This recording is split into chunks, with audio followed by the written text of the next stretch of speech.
게 큰 주제 기억하고요. 이승만 대통령이 이제 여러분 공부해서 아시다시피 1875년에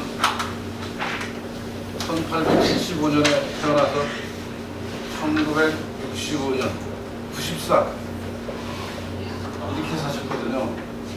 이게 이제 이 중에 뭐 아시겠지만 1945년에 해방이고 1948년에 건국이고 1960년에 4.19고 이 앞에 또 엄청나게 많은 시간들이 있는데 이 중에 이 각각의 시기마다 그러니까 이승만 대통령이 활동하던 시기마다 동지들도 있었고 경쟁자들도 있었고 뭐 좋은 의미의 경쟁자는 또 사람이 살아가면서 필요한데 자기를 공격하고 이승만 대통령 본인을 핍박하고 이승만 대통령하고 끝도 없는 갈등을 일으켜서 서로를 이제 파괴시키려고 하는 그런 경쟁자들도 많이 있었어요. 그래서 그 중에 몇 사람만 가장 대표적인 사람을 여러분한테 말씀을 드리면은 우선 이승만 대통령이 하와이에 가요.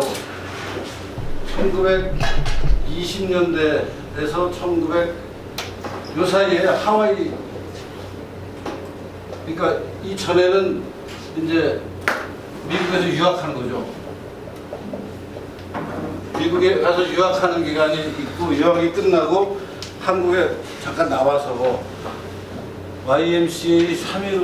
YMCA에서 흑감을 잠깐 하다가 다시 미국으로 가는데 미국으로 가서 무엇을 할까 하다가 미국의 이제 하와이에 우리나라 교포들이 많이 가서 삽니다. 그때 그러니까 조선시대 말기에 또 일제시대 초기에 하와이가 사탕수수 농장이 이제 굉장히 발전하고 있을 때인데 원래 하와이에는 사탕수수가 없었는데 미국이 남미에서 사탕수수 농장을 이제 그 스페인이나 이런 데서 스페인 식민지에서 사탕수수 농장을 엄청나게 많이 하는 걸 보고 하와이도 날씨가 비슷하니까 여기다가 사탕수수 농장을 만들면 좋겠다 라고 해서 사탕수수 농장을 크게 일으키는데 이 하와이에 그래서 원래 원주민이 살고 있었죠. 그리고 이 원주민 말고 이제 사탕수수 농장에 엄청나게 인력이 필요하니까 중국 사람, 일본 사람, 우리나라 사람, 필리핀 사람 이런 사람들을 다 이민을 받아요. 하와이가. 그리고 이때는 하와이가 미국의 지금은 하와이가 미국에 독립된 주잖아요. 마지막 주 속해 있는데 그전에는 캘리포니아 주의 일부였어요. 하와이가. 캘리포니아 테리토리라고 불렀는데 이 하와이에 원래 살던 원주민 이 사람들 인력 가지고 모자라니까 이 하와이의 사탕수수 농장을 운영하는데 인력이 필요하니까 요새도 인력이 필요한 외국에서 사람들을 데려다가 일을 많이 시키잖아요. 그래서 중국인, 일본인, 한국인 이 사람들을 이제 인력 수입을 많이 합니다. 그러니까 인력을 들여와서 거기서 사탕수수 밭에서 농사 짓는 일을 하게 하는데 이 우리나라 사람들이 그래서 여기 많이 가게 돼요. 한국 사람들이 가서 이제 하와이에 정착을 하고 이제 낮에는 그러니까 미국 하와이로 이민을 가면은 한국에서 살던 것보다는 비교적 경제적으로는 여유롭게 살게 돼요. 왜냐하면 미국이 잘 사는 나라였으니까 미국에서 최저임금을 받으면은 우리나라의 평균 소득보다 훨씬 높은 그런 상황이니까 이제 한국 사람들이 하와이 가서 살면서 생활 수준이 한국에서 살 때보다는 좋아지고 하니까 이제 아이들 교육을 어떻게 할까? 여기서 신앙생활은 어떻게 할까? 하면서 이 한국인 지도자들이 박영만하고 이승만을 이 박영만과 이승만은요 옥중 동지예요. 이승만 대통령이 10대 후반, 20대 초반에 감방 생활을 했다는 건 한성 감옥에 있었잖아요. 한성 감옥에서 같이 감방 생활하던 동지인데 박영만이라는 사람과 이승만 이제 미국 본토에서 박영만은 유학을 네브라스카 대학을 가요. 네브라스카. 네브라스카 대학에 가서 ROTC 장교를 해요. 이 사람이 미국 이제 대학생이 돼서 미국의 ROTC 훈련을 받고, 이 사람이 그래서 나름대로 스스로 군사 전문가라고 생각하거든요. 이승만은 알다시피 이제 조지 워싱턴, 그다음에 프린스턴, 하버드 이런 데서 공부를 했죠. 그래서 다 이승만은 박사까지 했고 박용만은 그냥 학부만 졸업했어요. 그렇지만 영어를 잘했어요. 박용만도. 둘 다 한성 감옥에서 한문도 잘하던, 그러니까 말하자면 조선시대 선비 플러스 미국 유학파들인데, 저 박용만과 이승만이 그래서 감방에서는 둘도 없는 동지였어요. 그래서 실제로 박용만과 이승만이 이제 나중에는 엄청나게 갈등을 하면서 서로 원수지간이 되는데, 내가 그 얘기를, 이승만의 경쟁자 중에 여러분이 꼭 알아야 될 사람 중에 하나가 박용만이에요. 박용만이 누구냐? 아까 얘기했지만 이승만과 감방에서 같이 생활을 하면서 이승만이 옥중에서 독립정신을 포함한 여러 가지 책을 쓰잖아요. 독립정신을 그래서 옥중에서 감방에서 쓴 책이에요. 여러분 공부했던 그 독립정신의 원본을 박용만이 밀반출을 해요. 미국으로 갖고 나가요. 그러니까 이승만이 독립정신을 이제 원고를 다 썼는데 이걸 출판을 해야 될 거 아니에요. 출판을 여러 가지 사정이 국내에서 하기가 어려우니까 박용만이 이승만의 원고를 가방에다 넣고 몰래 가지고 나와요. 감방 생활을 다 마치고, 두 사람 다 마치고, 그다음에 이제 감방에서 나와가지고 각자 미국 유학하는데 이승만이 먼저 갔어요. 박용만이 따라서 나오면서 내가 그러면 당신이 쓴 옥중에서 썼던 원고를 미국 가져가. 그래서 미국에 가지고 나와서 이승만이 그거를 캘리포니아 출판사에서 출판하는 게 여러분이 공부했던 독립정신의 원본이에요. 그 정도로 가까운 사이예요. 원래는 깜빵 동지니까 한성 감옥에서 같이 이승만이 5년 7개월 있을 때 박용만이 정확하게 몇 년 동안이나 거기 있었는지 몰라도 이승만이 감방에 있던 기간 내내 같이 감방 생활을 하면서 같이 서양 문물을 공부하고 같이 나라를 구성하고 하던 동지였고, 심지어는 이승만이 쓴 원고를 몰래 미국으로 밀반출해서 그 밀반출된 원고가 캘리포니아 LA에서 출판된 것을 여러분이 요새 와서 공부할 수 있게 만든 그 책의 출판에 혁혁한 공로가 있는 이승만과 둘도 없는 동지였는데, 이승만은 이제 아까 얘기한 대로 조지 워싱턴, 하버드, 프린스턴에서 학부, 석사, 박사를 하면서 공부를 하고, 박용만은 네브라스카에 가서 정치학 전공인가를 하고, 이걸 하면서 물론 학부만 다녔어요. 학부를 하면서 요새도 있는 ROTC, 미국의 ROTC 훈련을 받아서 이제 ROTC 장교 훈련을 받아서 스스로가 나름대로 군사 전문가라고 생각하면서 네브라스카에서 군사학교를 만들어요. 이 군사학교는 당연히 그러니까 미국의 군사학교가 아니고 한국 사람들이 저 군사학교에 다니면서 군사훈련을 받아서 나중에 필요할 때 일본이랑 전쟁할 때 군사력을 쓸 수 있게 준비하자라는 게 박용만의 생각이었어요. 이승만은 이제 아까 얘기한 대로 이렇게 공부하고 다 마치고 한국에 왔다가 YMCA 학갑을 잠깐 하다가 여기서 활동이, 일제가 그때 저걸 일으켰거든요. 백오인 사건, 기독교 탄압 사건, 백오인 사건을 일으키면서 다시 미국으로 이승만도 피해서 간 게 하와이예요. 하와이에 있는 교포들이 아까 얘기한 대로 이 사탕수수밭에 이민 온 한국인들이 상당한 규모가 되니까 몇천 명, 몇만 명이 되니까 이제 우리 여기서 생활할 때 일상적인 생활은 어떻게 할 것이냐, 우리 또 애들 교육은 어떻게 시킬 것이냐 하는 게 이민 간 사람들의 당면 현안이 됐고, 그래서 박용만과 이승만이라는 사람이 본토에서, 미국 본토 메인랜드에서 우리 교포들을 위해서 굉장히 활동을 많이 하는 우리 지도자가 될 만한 분들이니까 우리가 초청을 하자. 그래서 박용만과 이승만을 하와이 교포들이 동시에 초청을 해요. 그래서 실제 박용만이 이승만보다 2달 전에 하와이를 가요. 그러니까 거의 같이 간 거죠. 근데 일부에서는 이 2달 전에 박용만이 갔다는 사실 때문에 박용만이 이승만을 초청했다라고 해설하는 책이 꽤 많이 있는데 잘못된 거예요. 둘 다 미국에 있다가 교포들이 초청을 해서 두 사람 다 초청을 했는데 박용만이 2달 먼저 가고 이승만이 2달 후에 시차가, 그래서 가서 처음에는 하와이에서 이 두 사람이 굉장히 같이 활동을 많이 해요. 하와이의 한국인들을 위해서 한국 사람들이 읽는 잡지도 만들고 또 뭐 강연도 하고 그러면서 이제 교포 생활, 그러니까 교민 생활은 이렇게 하는 게 좋겠다. 자식 교육은 어떻게 시키는 게 좋겠다. 한글을 우리가 가르치겠다. 뭐 이런 여러 가지 활동을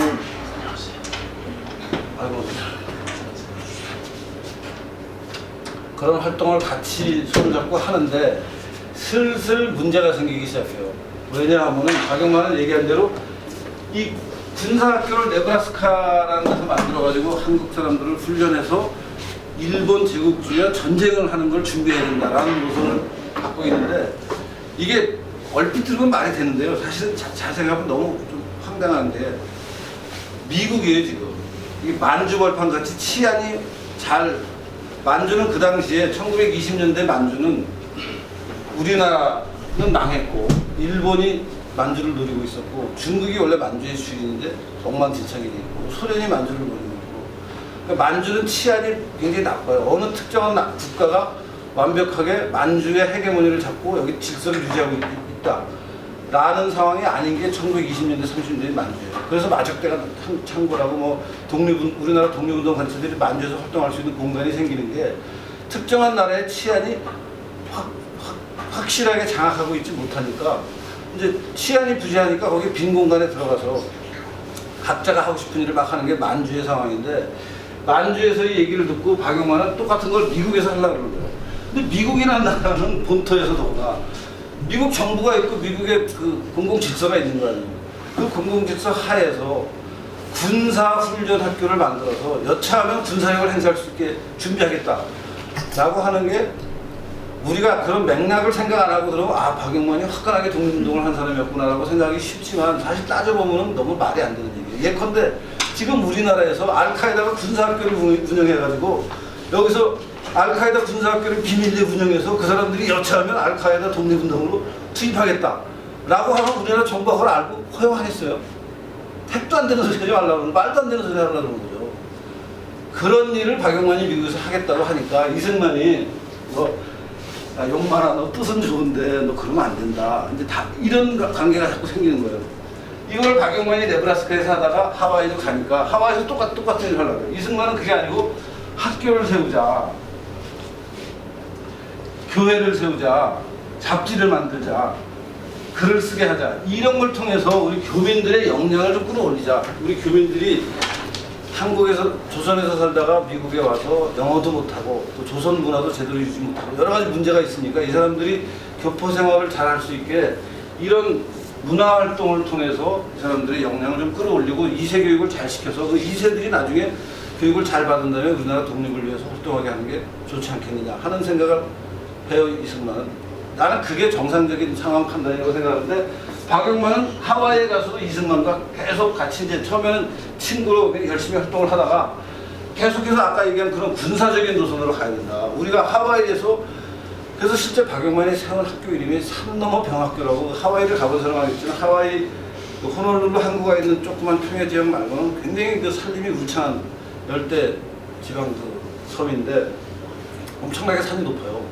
그 산 저 뒤쪽에 이제 조그만 군사학교를 세워요. 그리고 거기에 이제 교민들이 모은 이 한인 교민들이 모은 여러 가지 성금을 이제 박영만은 그 군사학교에 장비도 구입하고 땅도 사고 거기 교육하는데 돈을 쓰자라고 주장하고 이승만은 거기에 돈을 쓰느니 이런 걸 하는데 돈을 써야 된다. 이게 더 필요한 일이다. 라는 생각을 하면서 서로 갈등하게 돼요. 저게 근데 그냥 단순한 갈등이 아니고 나중에는 박영만과 이승만이 철저히 원수가 돼가지고 서로 하와이 하와이 법정에다가 서로를 맞고서요. 예컨대 이런 거예요. 이승만 일당이 교민들이 모은 돈을 아무런 적법한 절차 없이 함부로 써서 우리한테 손해를 끼쳤다. 이게 손해배상을 해달라. 그러면서 이제 하와이 법정에다가 재판을 박영만이 걸고 박영만이 걸으니까 이승만은 또 가만히 있을 수가 없으니까 저렇게 말하는 박영만의 주장은 이러저러해서 잘못된 거다. 내가 이런 돈을 이렇게 쓴 거는 이러이러한 회의를 거쳐서 거기에 참석한 사람들이 찬성해줘서 쓴 거다. 하는 식의 갈등이 사사건건 생기는 거예요. 매년 돈을 회비를 받으면 그 회비를 어떻게 쓸 것이냐 하는 거 가지고 매번 갈등이 생기는 거예요. 마치 지금 탄기국 집회에서 돈 갖고 싸우는 거 똑같은 일이 벌어지는 거예요. 그러니까 그게 계속되면서 이제 이 두 우두머리가 서로 이제 화해할 수 없는 지경으로 가고 서로 상대방을 일본 간첩이다 이런 식으로 막 싸움을 하면서 하와이에서 그래서 이 두 사람의 갈등에 관한 그 당시 하와이 신문 스타 블레틴이라는 신문도 있고 뭐 하와이 리뷰인가 하여튼 뭐 그 당시에 하와이에서 발행되는 영어로 된 신문이 2개가 있는데 그 신문 기사들을 뒤져보고는 이 두 사람 사이의 갈등 때문에 뭐 무슨 재판에 갔다 뭐 누가 이겼다 1심에서 누가 이기고 2심에서 누가 이기고 이런 기사가 끝도 없이 나와요. 그리고 이 갈등이 사실은 다 연결이 되는 게 여러분 이제 공부해서 알겠지만 상해 임시정부가 1919년에 생겼잖아요. 4월인가 상해 임시정부. 이 상해 임시정부에서 이승만을 대통령으로 뽑아서 하와이에 있는 이승만을 상해로 오라고 하잖아요. 상해로 오라고 하는 사이에 이제 이때 그 이승만의 그 신탁통치 청원하는 그 당시 미국 대통령한테 보냈던 신탁통치를 좀 위임통치를 미국 대통령을 통해서 파리 강화회의에다가 온 세계에 호소하는 그런 편지를 이승만이 위임통치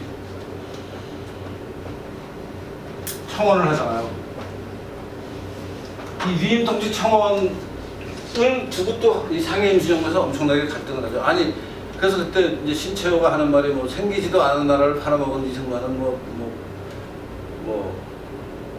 저기 나라를 실제 일본에 팔아먹은 이완용보다 더 애국노다 하는 식으로 비난하는 이제 상해 임시정부 그 의원들이 있고 이승만은 가서 내가 위임 통치한 거의 내용을 잘 들여다보면 내가 나라를 팔아먹으려고 그런 게 아니라 지금 단계에서 우리가 일제로부터 독립하는 단계 과정에서 일정한 기간 우리나라의 독립을 전제로 우리나라를 강대국이 위임 통치하는 것이 오히려 필요한 것이다. 내가 생각할 수 있는 그 독립의 방략이다.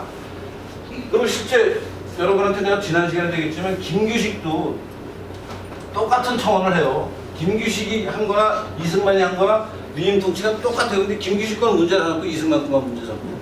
그래서 말하자면 상해 임시정부 안에서 뭐 강경파들 이 강경파라는 게 다 좌파들이에요. 좌파 무장투쟁론자. 이승만 같이 좀 평화적인 방법으로 독립을 외교적인 방법으로 독립을 추구한 게 아니라 전부 무장투쟁 방법으로 독립을 추구하자는 사람들이 이걸 핑계로 이승만을 제거하려고 하는 게 그 당시에 이승만에 대한 탄핵이거든요. 근데 박영만이 여기서 군사적인 노선을 추구하니까 이 사람들하고 통해요. 그 박영만이 하와이에서 싸우던 거를 이들 다 갖고 와서 이승만이 다 덤태기 쓰면서 또 여기서 또 싸워요.